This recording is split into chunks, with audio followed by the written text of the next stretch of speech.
Estamos aqui na nossa quarta-feira para falar sobre direito imobiliário, construção civil, dúvidas hoje relacionadas à taxa de evolução de obra. Devo pagar após entrega? Esse é o nosso tema, né, do encontro de hoje.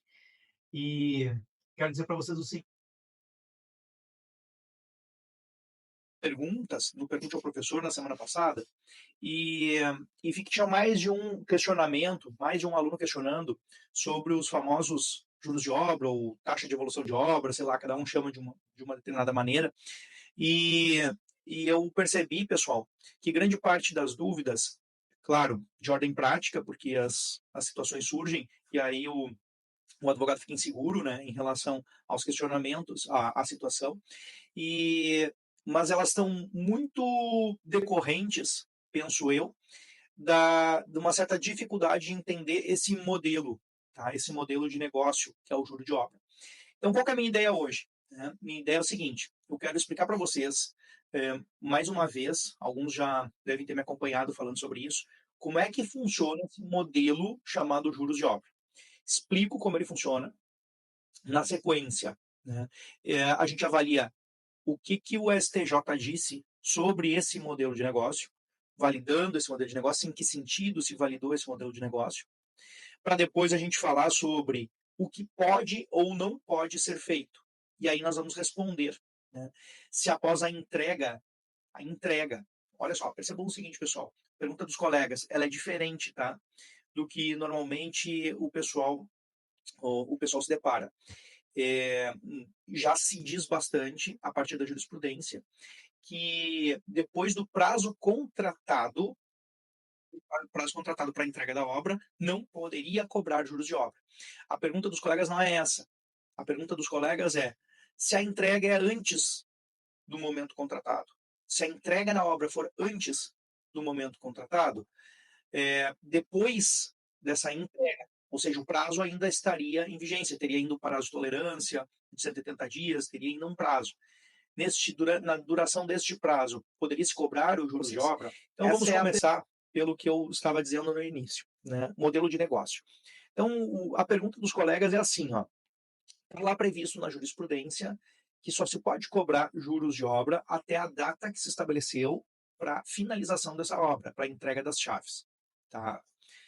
Então, vamos pensar em termos práticos, tá, pessoal? Imaginemos que as chaves estavam previstas para serem entregues em 14 de outubro, né? Julho, agosto, setembro, outubro. Então, nós estamos a 4 meses da entrega prevista, né, no cronograma. Então, estava escrito lá, ó, vai ser entregue até 14 de outubro. Aí a empresa correu e fez a entrega das chaves 14 de junho. Agora, em 14 de junho. Tá? Só que assim, ó, não foi uma entrega absolutamente perfeita. Né? Não que não tenha havido a configuração da entrega, houve a configuração da entrega. Mas algumas coisas ainda estão pendentes, como, por exemplo, o ABITSE. Tá? Como, por exemplo, o ABITSE. O que acontece, pessoal?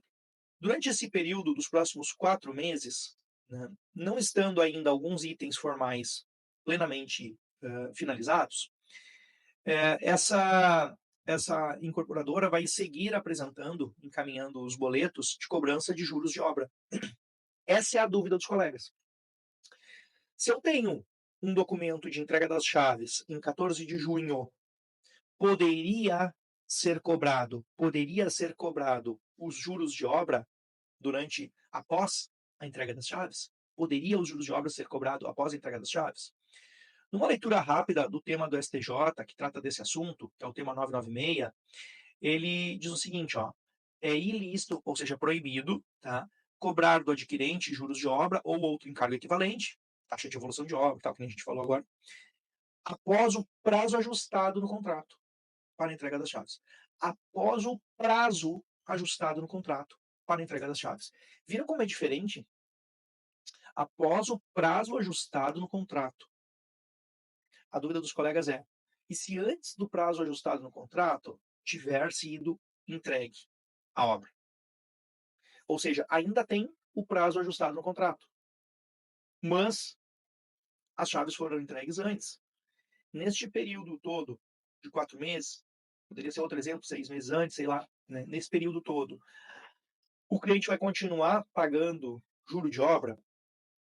Essa é a questão, né, essa é a dúvida que não quer calar.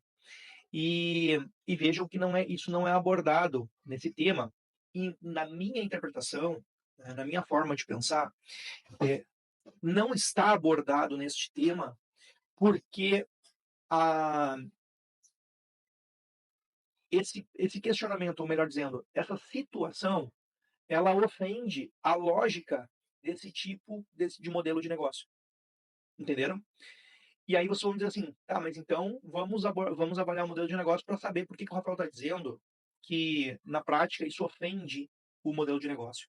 Bom, aqui nós vamos começar a obter a nossa resposta.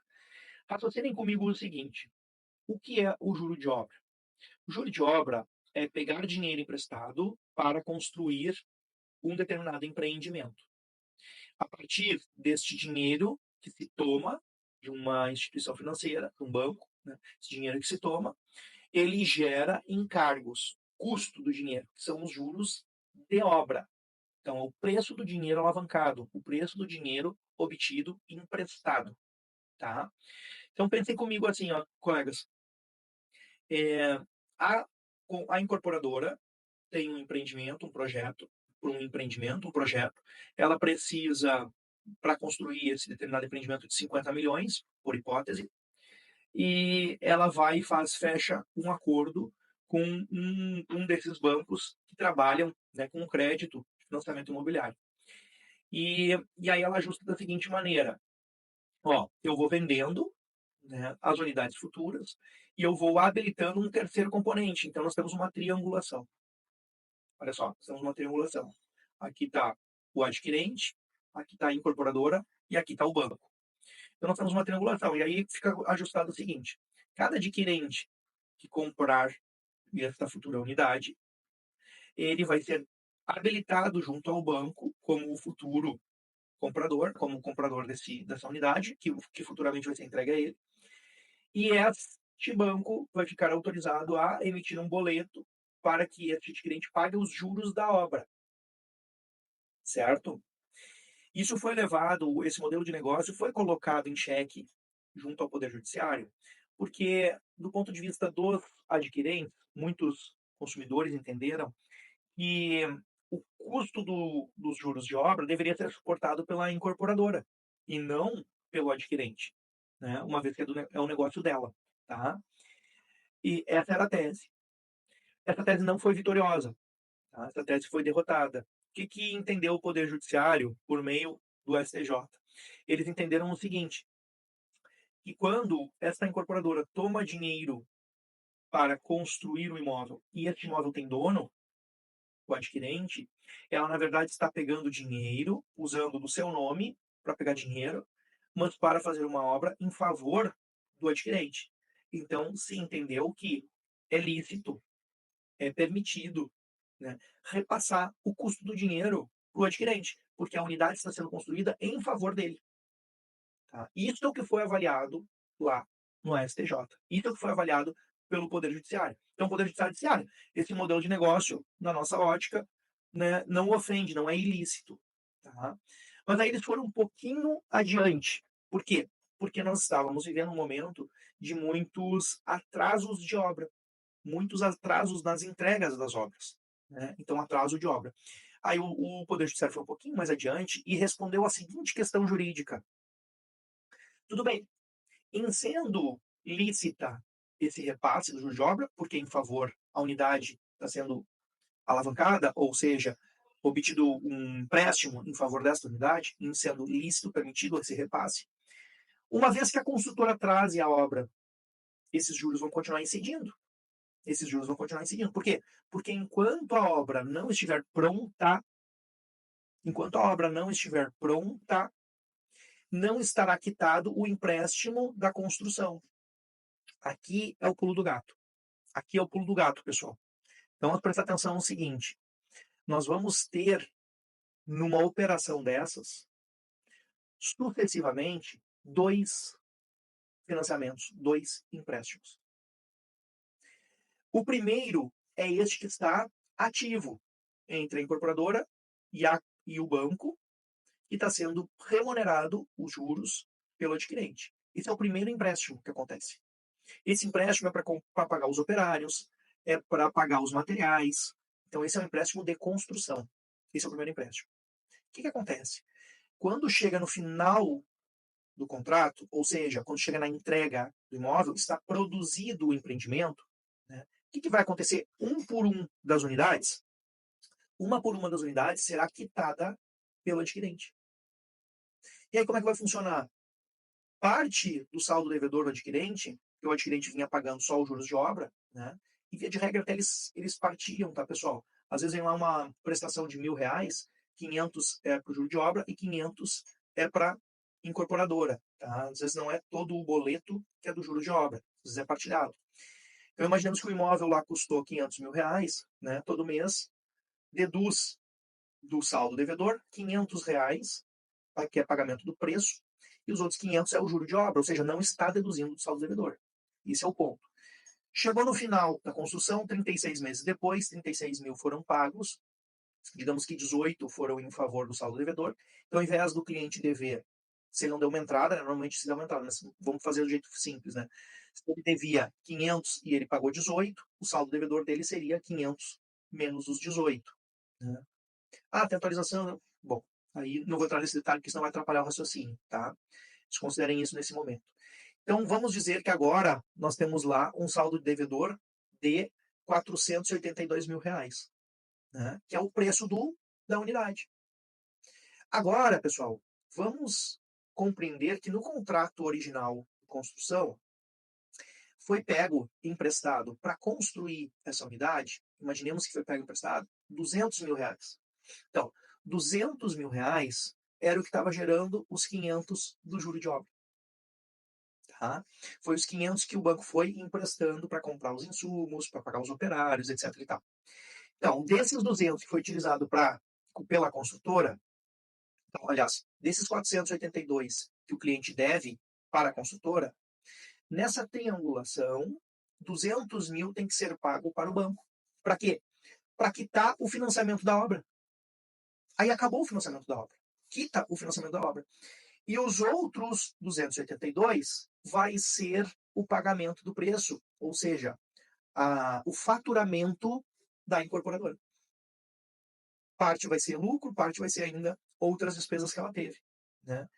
Deu para entender isso? Então, olhem só, quando chega nesse momento da entrega, se quita o financiamento da obra e a diferença é o pagamento do imóvel em favor da incorporadora. E aí a incorporadora está quitada, né? E o banco também está quitado. Ocorre que isso gera uma certa confusão, né? Por isso que eu vou explicar isso para vocês. Ocorre que é muito, muito, muito comum, tá? Muito comum mesmo, que as pessoas não tenham os 482 no final, na hora de pagar. E aí elas fazem um financiamento. Mas daí, pessoal, é um financiamento entre o adquirente e o banco. É um segundo financiamento. Este financiamento levanta os fundos, levanta os fundos, ou seja, levanta os 482 mil para pagar o primeiro financiamento, que é o financiamento da obra, e a construtora. E aí deixa de existir uma relação obrigacional de pagar, deixa de existir uma relação obrigacional de pagar entre o adquirente e a incorporadora. E passa a existir apenas adquirente e banco. Aí vira realmente a parcela da pessoa, né? A parcela do adquirente. Deixa de existir o juro de obra, certo? Pois bem, por que os colegas, então, trouxeram para nós essa questão? Porque ninguém gosta de ficar pagando juro de obra, porque vocês perceberam no modelo de negócio que o juro de obra ele só remunera o dinheiro emprestado para a obra. Ele não paga o preço do imóvel. Então ele não está abatendo desse saldo devedor. Ele está, entre aspas, perdendo esses R$ 500 todos os meses. Né? Não estou fazendo avaliação em juízo de valor. Só estou dizendo o seguinte: quanto antes cessar o juro de obra e quanto antes a pessoa passar a pagar o seu apartamento integralmente, seu saldo devedor, antes ela vai estar aproveitando todo o dinheiro para pagar o preço do seu imóvel, né? Os 482 esses. Então, por isso que os colegas advogados que fizeram perguntas relacionadas a isso, na situação prática, eles se depararam com a seguinte dúvida. Eles se deram conta, puxa, a pessoa está pagando uma taxa de evolução de obra, que seria esses juros de obra. O imóvel já está entregue. E agora? Ainda tem prazo lá no contrato. Tinha prazo lá no contrato, mas o imóvel já está entregue. É lícito? A pessoa pode seguir sendo cobrada pelos juros de obra? E a dificuldade que tem acontecido é que, às vezes, a incorporadora, para bem de cumprir a sua obrigação principal e se livrar de problemas, por exemplo, quando a incorporadora entrega um empreendimento, ela passa automaticamente a se livrar de custos. Ela se livra de pagar a luz do empreendimento, ela se livra de pagar a água do empreendimento, ela se livra de pagar a zeladoria do empreendimento, segurança. Ela se livra de muitos custos. Então, quanto antes ela entregar, melhor. Né? Agora, imaginemos que essa incorporadora ligada, e fora, não estou nem falando ainda de atraso de obra, que não é o caso que eu estou avaliando aqui, né? Mas, imaginemos agora, pessoal, que essa incorporadora ligada, esperta para isso, fez a entrega do imóvel, mas, por exemplo, ela não tem a documentação perfeita. Ela não tem a documentação perfeita, ela não tem ainda o ABITSE, ela não tem ainda a central de luz organizada, uma série de coisas que dependem do poder público ou de concessionários. Né? Ela fez a entrega, mas ainda não está apto o imóvel para ser formalmente transferido. Se ele não está apto para ser formalmente transferido, sabe o que acontece?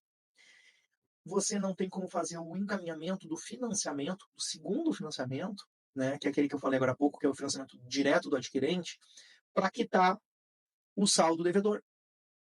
E se o adquirente não pode quitar o saldo devedor, o que vai acontecer? Ele vai continuar sendo cobrado por juros de obra. Perante o banco, perante a lógica do banco, que tem lá um contrato com a incorporadora, na lógica do banco, ele continua cobrando o juro de obra combinado com o adquirente. Por quê? Porque ainda não terminou o prazo e ele não recebeu ainda a quitação pelo empréstimo da construção. Dá para entender isso, pessoal? Dá para entender isso? Aí a pergunta dos colegas fica interessante. Tá, mas eu entendi o tema 996 do STJ, que diz que após o prazo contratado da entrega de chaves, não pode cobrar juros de obra. Isso está legal. Mas se a consultora entregou antes do prazo contratado as chaves? Pensem comigo o seguinte, tá? Vocês têm, pela lógica do modelo de negócio, por que o STJ não disse nada sobre este outro aspecto? Né? Por que o STJ não disse nada, não avaliou esse outro aspecto? E aí eu arrisco a propor para vocês o seguinte raciocínio. Ele não disse nada sobre esse outro aspecto porque fere a lógica do modelo de negócio. Fere a lógica do modelo de negócio. Pensem comigo, pessoal. Se o modelo de negócio ele é feito para que, na entrega do empreendimento pela incorporadora para o cliente, ele busque o seu financiamento ou com meios próprios, faça a quitação, tá? Não existiria essa hipótese. Vocês entendem? Não existiria essa hipótese. Não faz sentido no modelo de negócio. Porque o modelo de negócio considera aquilo que foi combinado. Né? Então, o que era o combinado? Entreguei a unidade, a pessoa paga por ela ou financia o saldo devedor. Se ele financia, ele quita. Logo, não vai ter cobrança nenhuma de juros de obra depois da entrega. Nunca haveria a cobrança de juros de obra após a entrega. Não faz sentido no modelo de negócio. Porque entregue se faz o financiamento direto.